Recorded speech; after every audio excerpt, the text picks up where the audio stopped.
Asif Mahmud versus BNP নেতা engineer Ishraq. Asif এবার পুরনো হিসাব নেওয়া শুরু করেছেন। ইশরাক কঠিন পরিস্থিতিতে, বিপদে, চোখে মুখে অন্ধকার দেখছে। এমনিতেই ইশরাক পিছু হটেছেন, নাকে খত দিয়েছেন। তা আসিফের সাথে খেলতে গিয়েছিল কিন্তু পারেনি।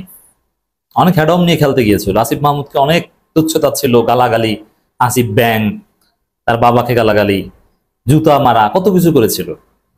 কিন্তু সেই পুরনো হিসাব আসিফ ভুলে যাননি।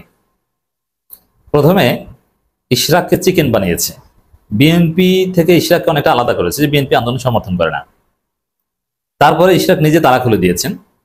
তারপরে নিজেকে বা তার গার্লফ্রেন্ড তাকে মাননীয় মেয়র বলা থেকে ফিরে এসেছে। এরপরে কেউ কারা নাকি ইশরাকের লোকজনকে পিটিয়েছেও। এই পেটানো খাওয়া এটা নিজেরা নিজেরা হয়তো, অথবা বিএনপির লোকদের মাধ্যমেই বিএনপির একাংশ আর একাংশকে পিটিয়েছে, এটাও হতে পারে। তো দর্শক, এখানে ইশরাকের কথা ছিল যে না, আসিফ মাহমুদের পদত্যাগ করতেই হবে। এখন পদত্যাগ শব্দটা ভুলে উচ্চারণ করে সাহসী বা না, পরাজয় কত প্রকার ও কি কি। শুধু আসিফ মাহমুদ কেন, ডক্টর খলিলুর রহমানের পদত্যাগ চাই, মাহফুজের পদত্যাগ চাই, আসিফের পদত্যাগ চাই, এখন কারোই পদত্যাগ চায় না বিএনপি। এখন ইশরাক বলেছেন সর্বশেষ সংবাদ সম্মেলনে যে আসিফ মাহমুদকে ক্ষমা চাইতে হবে। আসিফ কি ক্ষমা চাইবে? আসিফ এখন উল্টো পুরনো হিসাব নিচ্ছে। এতদিন চুপ ছিল, নগর ভবন দখল করে গরম দেখাইছে, আসিফ অনেক ধৈর্য ধরেছে। এবার আসিফ মুখ খুলতে শুরু করেছে। এই যে মুখ খোলা, দেখেন, আসিফকে তো বলতে হবে না যে আমরা ধরবো, মামলা করবো, তোমাদেরকে পেটাবো। আসিফ পুরনো হিসাবের খাতা খুলেছে। এটি অনেক, একজন প্রভাবশালী মন্ত্রী যখন পুরনো হিসাবের খাতা খুলেন, বুঝতে হবে যে তাৎপর্য আছে। কোন জায়গায় কিভাবে ইশরাক বিপদে পড়বে বা মাইটির খাবে, এটা কল্পনা করতে পারবেন। ওই বিএনপির মাধ্যমে মাই খাবে। এই মেকানিজম আসিফও করলে করতে পারে। এরা বাংলাদেশের রাজনীতি এতটা ভদ্র না যে কিছু করবে না। কারণ আসিফের সাথে যে আচরণ করেছে, এখন যেহেতু ইশরাককে চিকেন বানিয়ে দেওয়া গিয়েছে, ইশরাক এখন দুর্বল। এই দুর্বলতার সুযোগ নিয়ে আসিফকে যে অপমান করা হয়েছে, তার কিছু প্রতিশোধ আসিফ নিলেও নিতে পারেন, অসম্ভব না। আসিফের আমি বক্তব্য বেশি ঘ্রাণ পাচ্ছি। তো ইশরাক আরো বেকায়দায় পড়ার জন্য রেডি থাকেন। অকারণে আসিফ মাহমুদের বক্তব্য, অকারণে আমার ছবিতে জুতো মারার জন্য কেউ ক্ষমা চেয়েছে। তার মানে আমি কিন্তু বলে যাইনি যে ছবিতে জুতো মেরেছে। গুজবকে কেন্দ্র করে আমার পিতাকে চালচোর বলে স্লোগান দেওয়ার জন্য কেউ ক্ষমা চেয়েছে, অথচ এগুলো মিথ্যা প্রমাণিত হয়েছে। বিশেষ করে চালচোরের বিষয়টা, নগর ভবন বন্ধ করে 1 কোটির বেশি নগরবাসী কষ্ট দেওয়ার জন্য কেউ ক্ষমা চেয়েছে। কিন্তু আমাকে ক্ষমা চাইতে হবে, কারণ আমি বলেছি কয়েকজন নেতার প্ররোচনায় এই আন্দোলন হয়েছে। যাই হোক, এখন ইশরাক তো ওটা কথার কথা বলেছে। আসিফ আসিফ আমার খুব স্নেহের ছোট ভাই। আসিফ আমার দেখো খুব ভালো ছেলে, খুব ভদ্র ছেলে, আমাদের খুব রেসপেক্ট করতো। তো এই আসিফকে বলবো যে ইশরাক যে ক্ষমা চাইতে বলেছে, বাবা ওটা কথার কথা। পদত্যাগ তো চাইছে না, এর মানে ও তো ফিরে এসেছে। এখন যেটা বলছে ওটা হচ্ছে মুখ বাঁচানোর কথা, একটু বলতে হয়। এটা কোনো ক্ষমা না চাইলে কি করবে? ক্ষমা না চাইলে কোনো কর্মসূচি দিবে? কিছু করবে না। 2 দিন পর দেখবেন যে আসিফ বিষয়ে কোনো বক্তব্যই ইশরাক আর দিচ্ছে না। এখন সরাসরি ঘোষণা দিয়ে মাঠ ছাড়লে কেমন হয়, এই জন্য এভাবে ধীরে ধীরে ধীরে ধীরে নাটক করছে। তো দর্শক, এই আসিফ পুরনো বিষয়গুলো স্মরণ করিয়ে দিয়েছেন। এটা পুরনো হিসাবের খাতা খোলা। এই স্মরণ করিয়ে দেয়া, এটা ইশরাকের জন্য কঠিন বার্তা, সামনে বিপদ থাকতে পারে। বিএনপিতে ইশরাক হোসেন বলেছেন, ঢাকা দক্ষিণ সিটি কর্পোরেশনের ভোটারদের স্বতঃস্ফূর্ত আন্দোলনকে ঘিরে, এটা কোনো স্বতঃস্ফূর্ত আন্দোলন না, এটা পাগলেও বোঝে। ভোটারদের স্বতঃস্ফূর্ত আন্দোলন, একজন বলেছে, আমি একটু রিপিট করতে চাই, এত আন্দোলন করতে পারে, তালা মারতে পারে, ওই যখন ফজলেনুর তাপস বসেছে তখন কেন আন্দোলন করলো না? যে না, অবৈধ মেয়র বসেছে, আন্দোলন করে আমরা আটকে দিলাম। মেয়র আমি সেই 20 সালে কোথায় ছিল? তখন কি তালা ব্যস্ত না? ঢাকার শহরে তালা দিতেন 70টা না, একটা দিতেন। তখন আপনারা ঠিকই ফজলুল তাপসকে মাননীয় মেয়র মেনে নিয়েছিলেন, আর এখন এসেছে তালা দিতে। এই যে স্বতঃস্ফূর্ত আন্দোলন, এর চাইতে মিথ্যা কথা কিছু হতে পারে? এটা বিএনপির পরিকল্পিত টাকা দিয়ে আন্দোলন।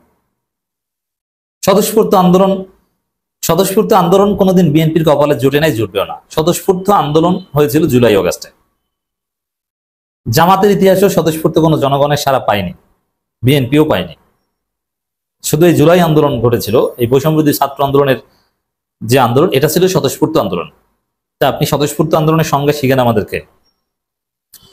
তো সেটা নিয়ে আসিফ মাহমুদ সজীবী আপত্তিকর মন্তব্য করে, তাকে নগরবাসীর কাছে ক্ষমা চাইতে, এগুলো ফালতু কথা। এইসব ক্ষমা চাইতে আসিফ নিজেও, এটা ইশরাক নিজেও জানে যে এই ক্ষমা চাইতে বলাটাই হচ্ছে আমার একটা দুর্ভাত টাইপের কথা। এই কথা বলে কিছুতেই ইশরাক আশা করেনি যে আসলেই ক্ষমা চাইবে। ওটা সংবাদ সম্মেলনে বলতে হয়, বললো। আর 2 দিন পর দেখবেন সাংবাদিকদেরই সামনে আর কথা বলছে না। ইশরাককে কিছুদিন পর তেমন মাঠেই দেখবে না, দেখবেন 3-4 দিন পর পর একটু বের হয়েছে, মদ টদ খেয়ে কিনে শুয়ে থাকে না। ইশরাক ভালো ছেলে, আমি কথার কথা বললাম, অত্যন্ত ভালো ছেলে। কিন্তু এই কুমিল্লার এক বিএনপি নেতার ফাঁদে পড়ে ইশরাক এই উল্টাপাল্টা কাজটা করলেন। অবশ্য এটা টোটাল বিএনপির ফেইলিউর। এর প্রেক্ষিতে স্থানীয় সরকার, পল্লী উন্নয়ন ও সমবায় মন্ত্রণালয়ের উপদেষ্টা আসিফ মাহমুদ সজীব ভুঁইয়া বলেছেন, অকারণে আমার ছবিতে জুতা মারার জন্য কি ক্ষমা চেয়েছে? গুজবকে কেন্দ্র করে এটা স্পষ্ট করে বলেছেন। শুরুতেই সরকারের পক্ষ থেকে সমাধান চেষ্টা যারা দম্ভভরে প্রত্যাখ্যান করে ভোগান্তির জন্য দায়ী তারা ক্ষমা চেয়েছে, এই লাইনটা ইম্পর্টেন্ট। এবং সরকার চেয়েছে যে এটা আলোচনার মাধ্যমে সুন্দর সমাধান, কিন্তু বিএনপি খুব হ্যাডম দেখেছে। কিসের সরকার? কাউকে মানে না, কবরে যাবো নইলে শপথ করবো। ভেবেছিল যে তাদের আন্দোলন, এটা তো ইউনুসও ভয়ে নড়ে চড়ে বসবে। কিন্তু আসিফ মাহমুদ কিন্তু ধৈর্যের সাথে পরিস্থিতি মোকাবেলা করে ইশরাককে চিকেন বানাতে পেরেছেন। আসিফ কি এবার বুঝলেন?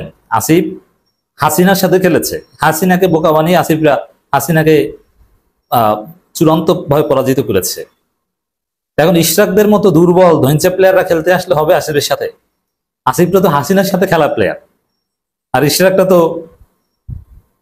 পুলিশের বাঁশির শব্দ শুনে দৌড়াইয়া একেবারে 8 মিনিটে ঢাকা খালি করে দেওয়ার খেলোয়াড়। আসিফের সাথে খেলতে আসলে তো হবে না। আসিফদের মাকাম ইশরাকদের চাইতে অনেক উপরে।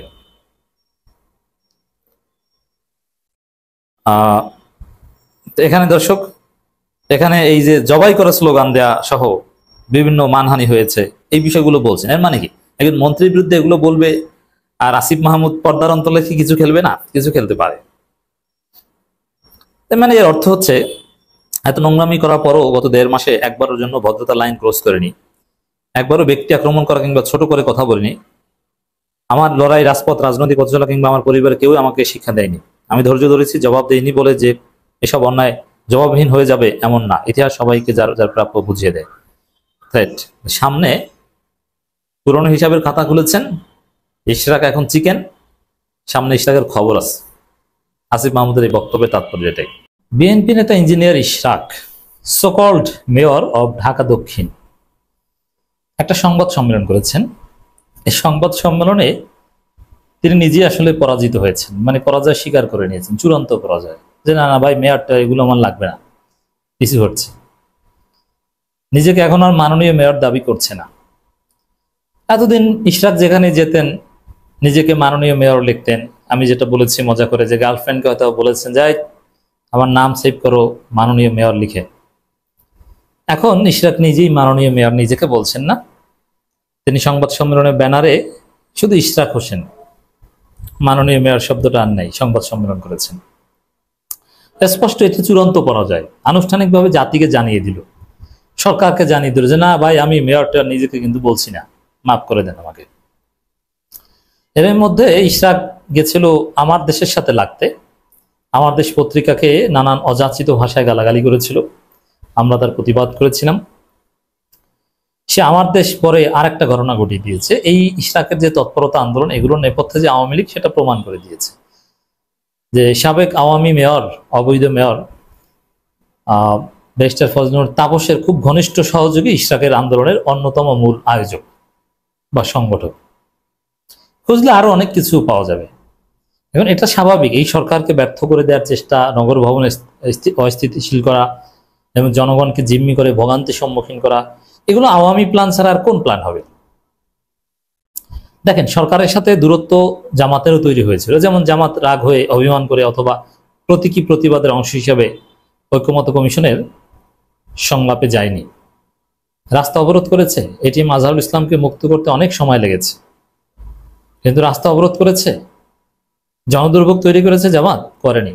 কর্মসূচি দিয়েও কিন্তু জামাত জনগণের দুর্ভোগ হোক এরকম একটা কাজ করেনি।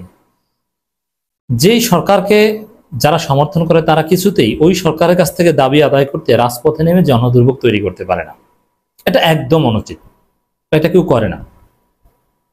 যতই অঘটন ঘটুক এটা করে না, অন্য সব উপায় চেষ্টা করে দাবি আদায়ের।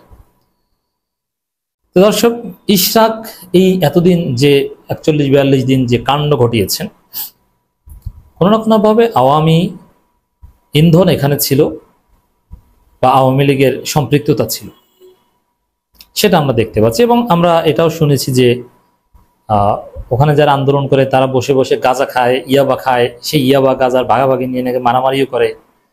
আবার ওইখানে বসে বিভিন্ন টেন্ডার কেটা কোথায় কি নেবে টেবে গরুর হাটটাট ওইগুলো তারা নিজেরা পরিকল্পনা করতে যে ধাক্কি বাজাতো কোরবানির আগের কথা। তা আমার দেশের সাথে লাগতে যে ইশরাকের আন্দোলনের সাথে আওয়ামী লীগ আছে এটা প্রমাণিত হয়ে গিয়েছে। এখন ইশরাককে মানুষ, ইশরাক পিছু হটেও এখন বাঁচতে পারছে না, খুব কঠিন পরিস্থিতিতে পড়ছে ইশরাক। আন্দোলন এমনি গুটিয়ে নিয়েছে, তালা খুলে দিয়েছে, বাধ্য হয়েছে, নাকে খত দিয়ে বাধ্য হয়েছে। কিন্তু তারপরও জনগণের যে ঘৃণা এবং ক্ষোভ, এটা হয়তো বা কয়েক সপ্তাহ পর কিছুটা তিনি স্বাভাবিক অবস্থায় যেতে পারতেন। কিন্তু আমার দেশ যেভাবে ধরেছে, যেভাবে প্রমাণ করে দিয়েছে যে দেশে ফজলুর তাপসের লোক, ইশরাকের আন্দোলনের অন্যতম সমন্বয়ক, এখন ইশরাকের মান সম্মান কোথায় যাবে? ইশরাককে ভোট দিবে মানুষ? ইশরাককে অবশ্য পিছু হটিয়েছে, নগর ভবন থেকে সরকার দূরে সরাতে পেরেছে, তালা খোলাতে পেরেছে নির্বাচনের ভয় দেখে, কারণ নির্বাচনকে ভয় পায়। নির্বাচন শব্দটা বলেছে আর দূর, আর মাননীয় মেয়র নিজেকে দাবি করে না। উপদেষ্টা আসিফকে ক্ষমা চাইতে বলেন ইশরাক। এতদিন বলতেন আসিফের পদত্যাগ চাইতে হবে, পদত্যাগ করতে হবে। মূর্খ উপদেষ্টা, পদত্যাগ করতেই হবে। রুহুল কবির রিজভী সংবাদ সম্মেলন করে বলে, সালাউদ্দিন বলে, কে আসিফ মাহমুদ, মাহফুজ আলম আর ডক্টর খলিলুর রহমান। ডক্টর খলিলুর রহমানের পদত্যাগের দাবিতে বিএনপি আনুষ্ঠানিক সংবাদ সম্মেলন করেছিল। এখন কোথায় গেল আপনাদের পদত্যাগ? লন্ডন বৈঠকের পর তো একবারও পদত্যাগের কথা বললেন না খলিলুর রহমানের। দেখেন বিএনপি যে ধান্দাবাজ, প্রমাণটা দেখেন। খলিলুর রহমানের পদত্যাগ দাবি গেল কি জন্য? খলিলুর রহমান নাকি বাংলাদেশ বিক্রি করে দিচ্ছে, চট্টগ্রাম বন্দর দিয়ে দিচ্ছে, মানবিক করিডোর দিচ্ছে, অমুক তমুক ইত্যাদি ইত্যাদি। কিন্তু লন্ডন বৈঠকের পর আর মানবিক করিডোর শব্দটা উচ্চারণ হয় না, চট্টগ্রাম বন্দর নিয়েও কোনো কথা হয় না। খলিলুর রহমানের পদত্যাগও চায় না। এবং এই নির্বাচনে ভয় দেখানোর পর ইশরাক আর উপদেষ্টা আসিফ মাহমুদের পদত্যাগ চায় না, এখন বলে ক্ষমা চাইলেই হবে। তবে দর্শক, বিএনপি কতটা পিছু হটেছে ক্লিয়ার, চূড়ান্ত পরাজয় এটা। মাননীয় মেয়র এটা দাবি করার সাহস তো পেলেন না, আবার ক্ষমা চাইতে মানে পদত্যাগের দাবিটা করতে পারলেন না, সেখান থেকেও সরে এসে এখন জাস্ট ক্ষমা চাইতে। আর 2 দিন পরে বললেন যে ক্ষমা না চাইলেও হবে, আমাকে একটা ফোন দিলেই খুশি, ফোন দিয়ে সালাম দিলেই ওয়ালাইকুম সালাম ভাই, শেষ, ঘটনা শেষ। তো এটাই চূড়ান্ত পরাজয় দর্শক। তো ইশরাক তার রাজনৈতিক জীবনে সবচেয়ে বড় ধরাটা খেয়েছেন এখানে। অবশ্যই তারেক রহমানের বুদ্ধি দিয়ে আন্দোলন করেছেন, আওয়ামী লীগের লোকজন নিয়ে আন্দোলন করেছেন, কিন্তু এটা কঠিন ধরা খেলেন। ঢাকা দক্ষিণ সিটি কর্পোরেশনের ভোটারদের স্বতঃস্ফূর্ত আন্দোলনকে ঘিরে, স্থানীয় ভোটারদের আন্দোলন না, ওটা বিএনপি একটা গ্রুপের আন্দোলন। আন্দোলন ঘিরে স্থানীয় সরকার উপদেষ্টা আসিফ মাহমুদ সজীব ভুইয়ার আপত্তিকর মন্তব্য করায় তাকে নগরবাসীর কাছে ক্ষমা চাইতে হবে বলে মন্তব্য করেছেন বিএনপি নেতা ইশরাক। এক জরুরি সংবাদ সম্মেলনে তিনি কথা বলেন। কেন ভাই পদত্যাগটা চাইতেন, কেন চাচ্ছেন না? নাকে খত দিয়েছেন? সংবাদ সম্মেলনে ইশরাক বলেন, একটি বেসরকারি টেলিভিশন চ্যানেলে দেওয়া সাক্ষাৎকারে স্থানীয় সরকার উপদেষ্টা আসিফ মাহমুদ বেশ কয়েকটা আপত্তিকর কথা বলেছেন। উপদেষ্টা আসিফ বলেছেন, বিএনপির এক নেতার ইন্ধনে ইশরাকের আন্দোলন হয়েছে। উপদেষ্টার এই বক্তব্যের মধ্য দিয়ে ঢাকার হাজার হাজার ভোটারদের চরম অপমান করা হয়েছে বলে। এটা কোনো অপমান, এই আন্দোলনটা হচ্ছে অপমান। এই আন্দোলনটা হচ্ছে একটা ফালতু আন্দোলন। এই আন্দোলন টাকা খেয়ে আন্দোলন করেছে আন্দোলনকারীরা, স্বতঃস্ফূর্তভাবে কেউ যায়নি।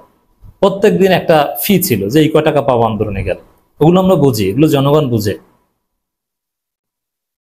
তিনি বলেন, দিনের পর দিন আন্দোলন করা ঢাকায় এই জনগোষ্ঠীকে একটি বাক্য উচ্চারণের মধ্যে দিয়ে নাগরিক থেকে পশুর মর্যাদা নিয়ে যাওয়া হয়েছে। এটার জন্য তাকে অবশ্যই নাগরিকদের কাছে ক্ষমা চাইতে হবে। এই সেম বক্তব্যটা যদি লন্ডন বৈঠকের আগে দিতে, তাহলে বলতো তার পদত্যাগ করতে হবে, নাহলে ঘাট ধরে পদত্যাগ করাবো। সে হুমকি হাম্বিতম্বি গেল কোথায়? ইশরাক বলেন, আসিফ দাবি করেছে আমাকে মিসগাইড করা হয়েছে। এই বক্তব্যের মধ্যে দিয়ে তিনি আমাকে হেয় করেছেন, ঢাকাবাসী হেয় করেছেন, কিছু করার নাই, আপনি হেয় হয়ে এখন ঘরে বসে থাকেন।